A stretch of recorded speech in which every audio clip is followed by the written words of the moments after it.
warahmatullahi wabarakatuh. Alhamdulillah nahmaduhu wa nasta'inuhu wa nastaghfiruh wa na'udzu billahi min syururi anfusina wa min sayyiati a'malina. May yahdihillahu fala mudilla lahu wa man yudlil fala hadiya lahu. Wa asyhadu an la ilaha illallah wahdahu la syarika lahu wa asyhadu anna sayyidana Muhammadan 'abduhu wa rasuluh. Allahumma salli wa sallim ala habibina sayyidina Muhammadin wa ala alihi wa ashabihi wa tabi'ina lahum bi ihsanin ila yaumiddin. Amma ba'd, yang sangat kami cintai, kami muliakan para perindu ridha Allah, pecinta baginda Nabi Muhammad sallallahu alaihi wasallam, wabil khusus adalah para perindu ridha Allah yang berada di Pamijahan, bumi asri Pamijahan, khususnya adalah jamaah Masjid Al-Hijrah, yang semoga Allah memberikan kepada semua yang ikut andil di dalam memakmurkan masjid ini, diberi oleh Allah segala kebaikan dalam diri dan keluarga, kebaikan di dunia dan di akhirat, yang mewakafkan tanahnya, yang membangun di atasnya, yang merenovasi, yang memakmurkannya, yang ikut sholat di dalamnya, dan juga para tetangga-tetangga yang merasa senang bangga dengan masjid ini. Semoga Allah berikan kepada mereka segala kebaikan dunia akhirat, dijaga keluarga mereka, indah dalam rumah tangga, bahagia dunia hingga di surga. Pesan malam ini yang ingin kami sampaikan adalah pesan pengorbanan. Besok baru kita berkorban dengan kambing, sapi dan sebagainya. Ada makna yang harus kita fahami, ada pengorbanan di dalam menjalankan perintah Allah, berjuang dan berkorban untuk bisa melaksanakan perintah Allah, untuk mendapatkan ridho Allah. Nabi Ibrahim seorang nabi pun juga berjuang.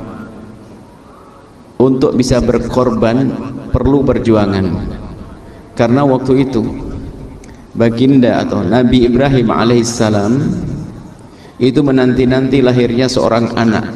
Bahkan di usia senja beliau, di usia tua beliau, baru dikarunia seorang anak yang diberi nama dengan Ismail, Nabi Ismail, anak yang sangat dicintainya. Tidak tahu seberapa kadar cintanya, sangat mencintainya. Kemudian setelah itu Allah uji Nabi Ibrahim, dapat perintah dari Allah untuk menyembelih Nabi Ismail. Untuk bisa melaksanakan perintah ini tidak akan mampu kecuali ada kekuatan yang Allah berikan kepada hamba yang bernama Nabi Ibrahim, yaitu kekuatan untuk berkorban, memerangi hawa nafsu. Sebab anak bagian dari dirinya, termasuk ego dalam dirinya, memerangi dirinya, memerangi hawa nafsu dalam dirinya, yang mengatakan anakku, buah hatiku, aku cintai. Kemudian Nabi Ibrahim memerangi sehingga merelakan, karena disuruh oleh Allah, maka perintah untuk menyembelih Nabi Ismail pun dilaksanakan. Lalu Nabi Ibrahim berangkat melaksanakan dengan sungguh-sungguh, pergi meninggalkan rumah, membawa alat sembelih, sang putra dibawa, dan sampai di sini menunjukkan bahwasanya Nabi Ibrahim telah sukses memerangi hawa nafsu di dalam dirinya, sehingga merelakan anak yang sangat dicintainya. Dan ternyata kalau diserahkan kepada Allah, tidak diambil oleh Allah, akan dikembalikan oleh Allah, diganti oleh Allah dengan domba, dan Nabi Ismail selamat. Sampai di sini yang perlu kita ambil pelajaran bahwasanya untuk mendapatkan dari Allah sesuatu yang agung perlu namanya pengorbanan. Dan ini yang harus kita fahamkan pada diri kita, kita perlu berkorban untuk mendapatkan ridho Allah. Banyak perintah-perintah yang diperintahkan oleh Allah kepada kita, kita tidak mampu menjalankan dengan benar karena kita kurang berjuang memerangi hawa nafsu di dalam diri kita. Bukan urusan ibadah saja, ya urusan sholat, pagi-pagi sholat subuh berat kita melakukan sholat, membayar zakat berat, bukan itu saja. Akan tapi ternyata semua urusan kita harus punya kekuatan memerangi hawa nafsu di dalam rumah tangga. Masya Allah, Bukankah kita berumah tangga ingin membangun rumah yang indah? Tapi kenapa ada caci maki, ada olo-oloan? Karena dia tidak menahan hawa nafsunya. Marah selalu ada dalam hidup, karena kita masih di dunia. Ada sesuatu yang membuat kita marah. Kecuali nanti di surga nggak ada yang membuat kita marah. Semuanya indah. Selagi di dunia, sebaik apapun seorang manusia, ada kadang perilaku yang membuat kita marah. Namanya manusia. Atau memang kita itu rusak hati sehingga suka marah-marah. Itu dalam hidup. Tapi untuk menyelesaikan itu semuanya adalah jihad nafsi, memerangi hawa nafsu. Tahun ini kita jadikan tahun keindahan, memerangi hawa nafsu, yang menjadikan rumah tangga retak, rumah tangga cekcok, ribut, akan menularkan permasalahan kepada anak keturunan. Tolonglah wahai para suami, istrimu adalah manusia, tentu ada kesalahannya. Akan tapi bukan berarti langsung kita melampiaskan amarah kita, emosi kita kepada istri. Wahai para istri, suamimu manusia biasa, tentu ada kesalahan. Jangan sampai suami adalah tempat melampiaskan amarah kita, sehingga ada sebuah rumah tangga yang terjadi dalam hidupnya ribut terus. Itu orang bodoh yang tidak memerangi hawa nafsunya. Padahal kalau kita bertahan sejenak, di saat pasangan kita memicu emosi kita, melakukan kesalahan yang membuat kita marah, kita tahan sejenak, kita tahan sejenak, kita tahan sejenak, akan hilang itu nanti. Emosi akan hilang. Maka ini yang harus kita fahamkan pada diri kita. Jangan dikit-dikit nuruti hawa nafsu, hawa nafsu. Termasuk hidup susah itu karena hawa nafsu. Hawa nafsu. Ini gara-gara, mohon maaf, ini hari ini kita guyonan juga, gara-gara, mohon maaf, setiap pagi lihat di handphone untuk belanjaan lagi online itu, lihat. Itu akhirnya lihat, hidup jadi susah, gajinya nggak cukup-cukup. Kenapa? Harus belanja sesuatu yang tidak harus dibeli. Melihat barang-barang melalui handphone, sehingga yang di rumah tuh barang bagus menjadi seolah-olah jelek, tidak bisa bersyukur kepada Allah, sehingga nuruti hawa nafsunya, sehingga yang rusak rumah tangganya. Ekonomi jadi sempit seolah-olah, padahal tidak sempit. Yang bikin sempit adalah kita sendiri, yang menjadikan rumah tangga sempit, rezeki kita sendiri. Akan tapi di sana ada orang yang gajinya hanya ratusan ribu, akan tapi ternyata hidupnya enak. Karena apa? Membatasi dirinya untuk tidak mengikuti hawa nafsu, untuk belanja apa saja yang dilihat. Mohon maaf, Anda masih ingat hidup zaman dulu mungkin, yang mungkin seumurnya tidak terlalu jauh dengan umur kami. Bagaimana cara beli sarung? Sarung itu kalau robek dijahit loh ya. Baju dijahit, hari ini baju robek sedikit dibuang. Beli sarung, Masya Allah, sarung kalau 6 bulan naik ngepir. Makan Masya Allah dengan nasi putih, dengan telur dadar campur tepung dan sebagainya, sudah enak dan sebagainya. Hidup sangat sederhana, sangat mudah. Akan tapi hari ini gara-gara kita nonton kehidupan yang Masya Allah berfoya-foya, akhirnya kita ingin mengikuti gaya hidupnya orang. Apa yang terjadi? Kita seolah-olah merasa terpuruk. Padahal kita sudah punya, kita cukup. Yang menjadi tersiksa adalah rakus yang ada di dalam diri kita. Biarpun katanya orang punya gedung megah, si rakus akan tetap tersiksa.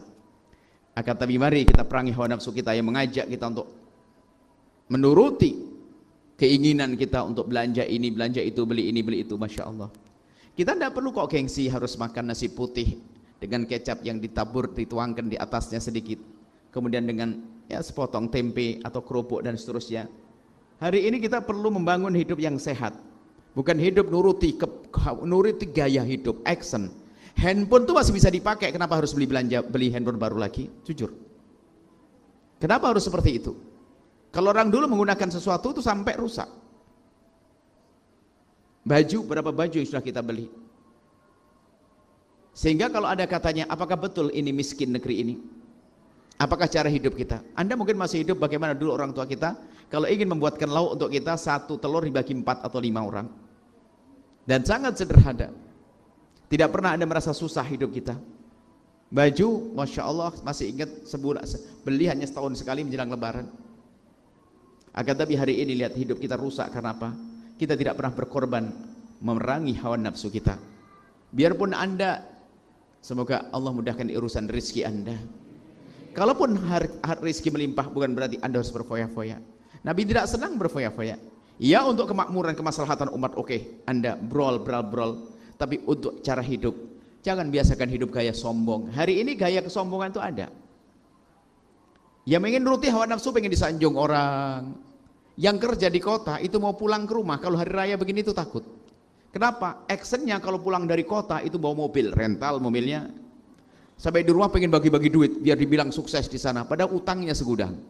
Itu ada model orang-orang seperti itu. Ada model begitu. Ini gayanya orang yang tersiksa hidupnya. Kita dengan kesederhanaan, ayo kita makan nasi bungkus nggak ada masalah, nasi liwet enak dan sebagainya. Dan ternyata ini memerangi hawa nafsu, menjadikan kita kaya, kita merdeka, tidak diperbudak oleh hawa nafsu kita. Nggak pernah kita merasa terpuruk, merasa miskin, merasa kita tidak punya apa-apa. Tidak, kita merasa kaya karena kaya hati. Nah ini yang harus kita hadirkan. Nggak perlu gengsi dengan rumah yang sangat sederhana. Nggak perlu kita merasa gengsi. Karena yang menjadikan kita merusak, mengambil harta saudara, rebutan waris, gara-gara tamak rakus, memerangi hawa nafsu. Lihat. Kurang, nah, semuanya jadi rusak. Rumah tangga pun juga demikian.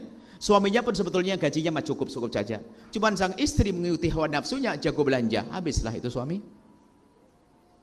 Atau seorang istri baik, suaminya masalah nggak tahu diri. Rupanya suaminya punya selera yang aneh-aneh.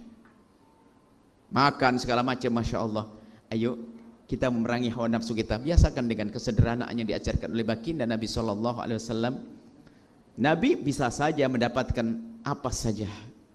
Kalau seandainya rumah Nabi dibangun dengan emas pun bisa. Akan tapi Nabi tidak mengajarkan itu semuanya. Kita perlu bagaimana memerangi hawa nafsu. Tolong dalam rumah tangga ya. Jangan biasa dikit-dikit emosi marah dengan pasangan gara-gara hal sepele. Perangi hawa nafsu untuk tidak marah. Kemudian juga kerakusan. Jangan gampang melirik kekayaannya orang lalu kita menjadi seolah-olah betul-betul tidak punya apa-apa. Seolah-olah nyungsep, seolah fakir betul. Padahal sebetulnya kita bisa menjadikan apa yang Allah berikan pada kita itu cukup untuk kehidupan kita. Ini yang perlu kami hadirkan pada kesempatan ini. Ayo nikmati hidup dengan bersyukur kepada Allah Subhanahu wa taala, bukan dengan membangun ketamaan, memperkuat tamak kerakusan. Maka mulailah hari ini memerangi hawa nafsu. Jangan gampang Anda belanja sesuatu yang tidak penting bagi Anda. Jangan gampang Anda ikut-ikutan beli seperti yang mereka beli. Jangan Anda mengikuti gaya hidup yang orang beli ini kita beli ini, orang pakai sesuatu kita ganti motor, ganti mobil seterusnya. Itu action orang tersiksa. Akan tapi subhanallah, kebahagiaan yang sesungguhnya adalah di dalam hati Anda sendiri. Biarpun katanya harta melimpah, belum tentu dia bahagia kalau hatinya kropos, tidak pernah bersyukur kepada Allah Subhanahu wa taala. Kita menemukan orang yang tampak kaya raya. Bahkan waktu kita membuka konsultasi, dulu kan ada. Kita buka konsultasi setiap hari Senin. Sehari penuh sampai saya capek dengan itu semuanya. Bahwa datang berbondong-bondong orang. Apakah orang fakir yang datang? Bukan.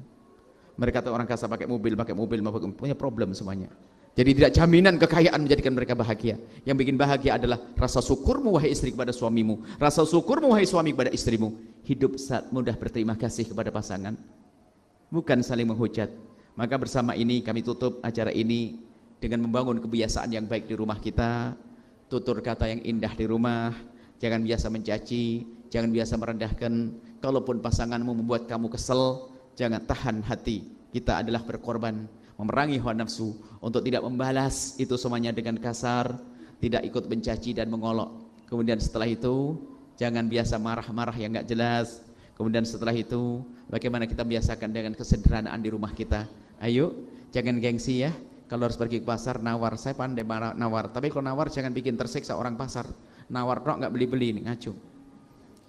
Akan tapi jago nawar, tapi mohon kita pergi tidak perlu harus ke pasar yang modern.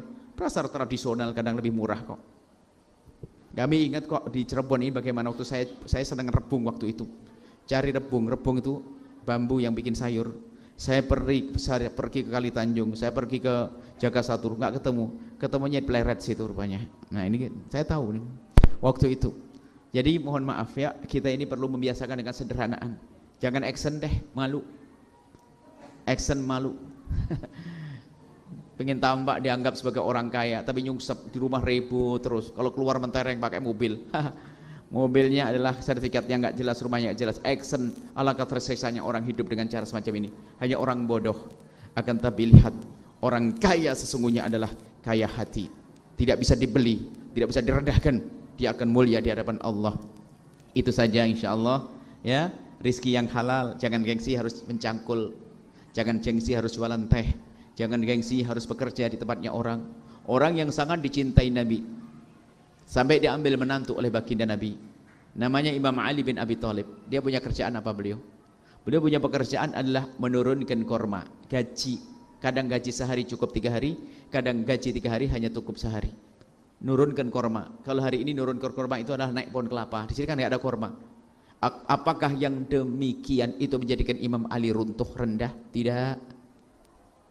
Akan tapi tetap mulia. Kemuliaan adalah dari sifat, dari dirinya, dari hatinya yang baik yang kenal Allah Subhanahu wa taala. Mari kita memerangi hawa nafsu ya. Jangan gampang marah kepada sama, apalagi seorang anak kepada ibundanya. Oh, daftar sengsara. Anak kok jahat sama ibunya, anak kurang ajar sama ayahnya, nggak akan bisa bahagia sampai kapanpun. Dia akan sengsara. Kemudian jangan lupa korban yang sungguhnya. Kalau hari ini Anda belum bisa korban kambing atau sapi, niatlah tahun depan, sebab korban itu adalah dianjurkan setiap tahun. InsyaAllah setiap tahun dianjurkan. Kapan Anda menemukan hari raya Idul Adha, maka saat itu Anda dianjurkan untuk menyembelih korban. Sehingga kalau kita paham makna ini, kampung kita akan ramai dengan korban. Kadang kampung itu penduduknya 1000, kambingnya 4. Ya akhirnya dapat secuil begitu. Memang suka soto sih. Soto kan tidak usah daging banyak ya, makanya Allah Maha Kasih ya. Gara-gara yang korban sedikit karena salah paham, akhirnya dijadikan hobi makan soto. Soto kan secuil sedikit dagingnya, yang penting kuahnya banyak begitu.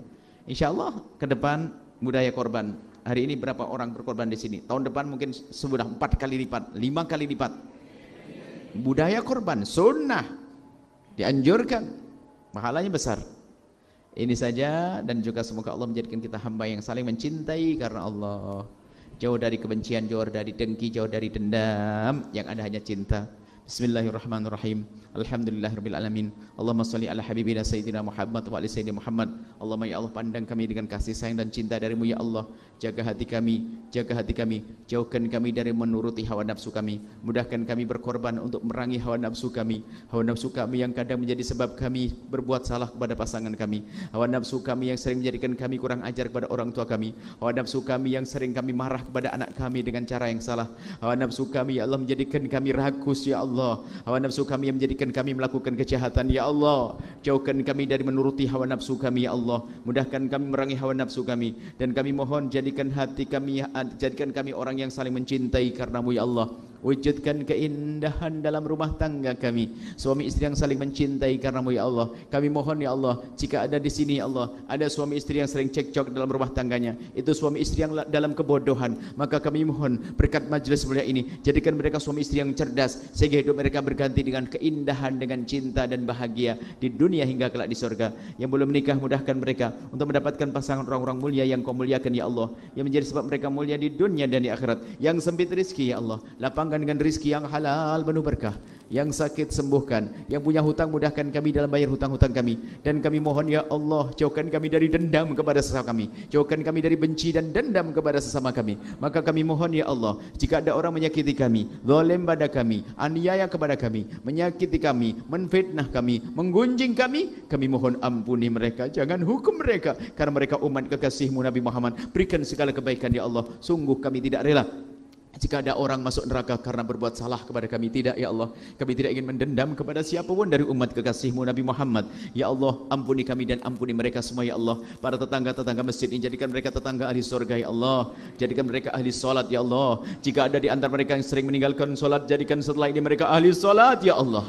Dan kami mohon ya Allah, jauhkan kami dari judi, jauhkan kami dari minuman keras, jauhkan kami ya Allah dari zina yang busuk, hina dan kau hinakan itu ya Allah. Zina yang hina dan kau hinakan itu ya Allah. Zina yang begitu mudah dilakukan saat ini ya Allah. Dan kami mohon ya Allah, jauhkan kami dari zina yang busuk, busuk di diri, busuk di keluarga, busuk di duman masyarakat, busuk di dunia dan busuk di akhirat. Maka kami mohon ya Allah, jika ada di antara kami ya Allah ada hambamu yang terpleset dalam hina dan busuknya zina, kami mohon berikan kesadaran ya Allah. Ampuni mereka, tutup aib mereka di dunia dan tutup aib mereka di akhirat. Bencikan kepada zina, dan kami mohon buka pintu halal untuknya ya Allah, dan kami mohon jauhkan kami dari menggunjing berzina ya Allah, dan jaga mata kami dari melihat yang haram ya Allah, haram di alam nyata atau haram di alam maya ya Allah. Jaga lisan kami, jaga telinga kami Allah, jaga syahwat kami, dan kami mohon ya Allah, jangan kau jadikan ini akhir pertemuan kami di dunia. Kami masih ingin bertemu di dunia dalam kebaikan di dunia hingga kelak di surga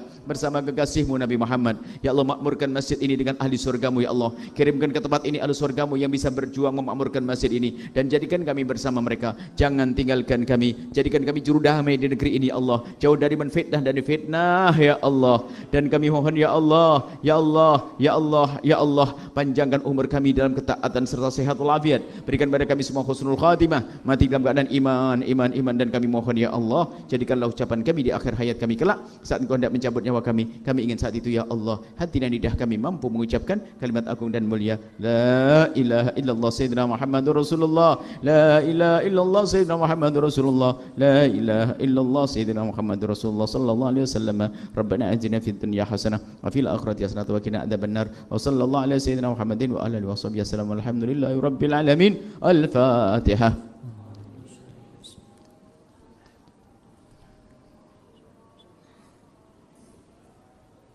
Masih mohon maaf untuk selalu memilih. Assalamualaikum warahmatullahi wabarakatuh. Waalaikumsalam warahmatullahi